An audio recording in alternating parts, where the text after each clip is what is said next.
Hello, this is Corey Cabral, Pro Staff with Frosty Fly. I'm going to share a pattern with you today that I call the Glitter Yarn Leech. We have a size 10 Maruto streamer hook in the vise, tungsten bead. I'm going to go ahead and start my thread.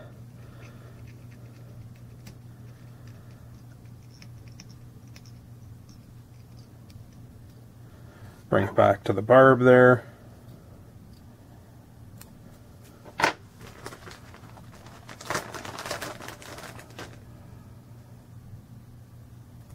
Next, I'm going to take a piece of Marabou.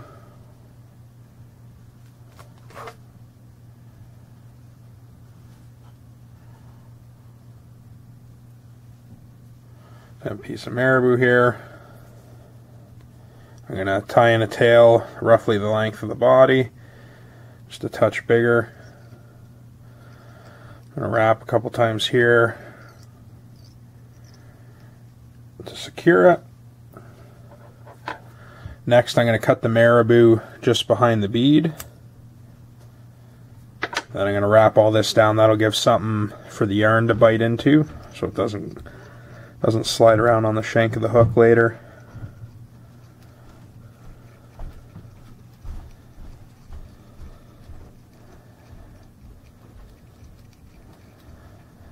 Okay, next we're going to take our glitter yarn. So this is glitter yarn. Comes from the dollar stores. They also call it eyelash yarn. You can see it's kind of like a yarn-like material with a little bit of flashabou in it. It comes in many different colors. So I'm going to go ahead and tie that in front of the Marabou here.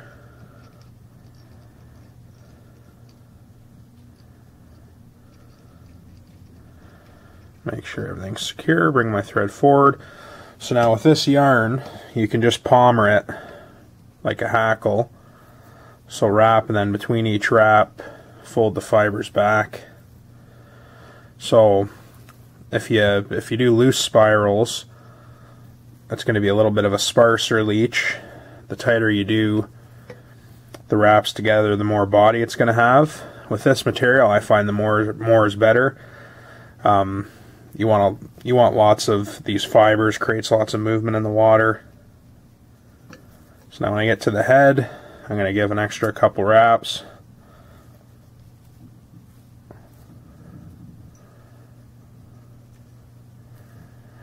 Okay, now I'm going to take my thread,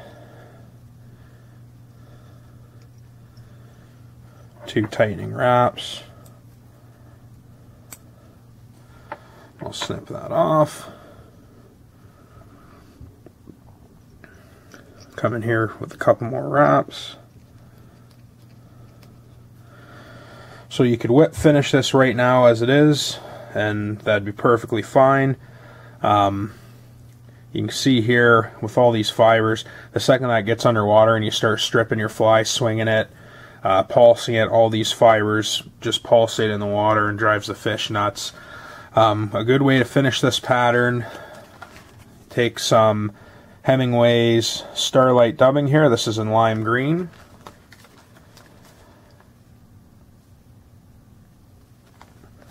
And we're going to dub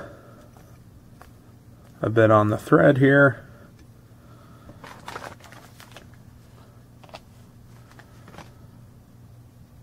It's a synthetic dubbing with some mylar flash in it. So we'll dub it on our thread. And then we're going to go ahead and create a little hot spot, a little collar.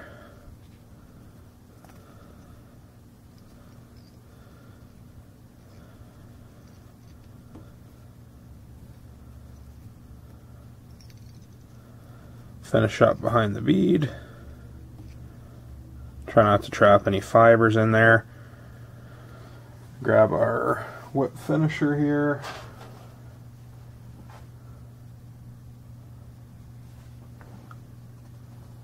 If I can find it. There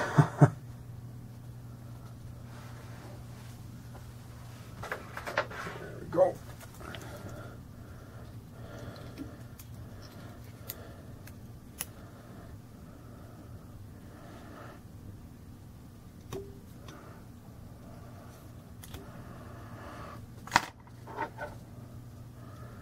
Wet finish, take it off. So pretty much have like almost an egg sucking leech pattern.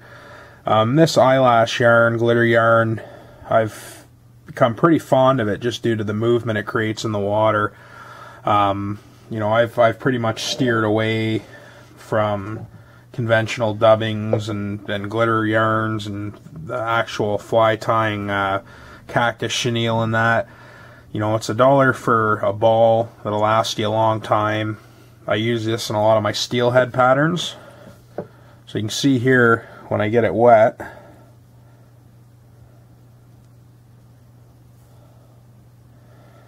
has a very leechy profile, and then just imagine all these fibers in the water. Lots of movement, very lifelike, very good fly. This fly actually won me the biggest fish in the 2nd annual Soto fly fishing competition. And I found when fishing this fly during the competition, I was getting a lot of the bigger aggressive fish. You can tie them in different sizes, different weights, with beads, without beads, but very quick to tie, very quick to fill a box, and very effective pattern. Tight lines and good luck.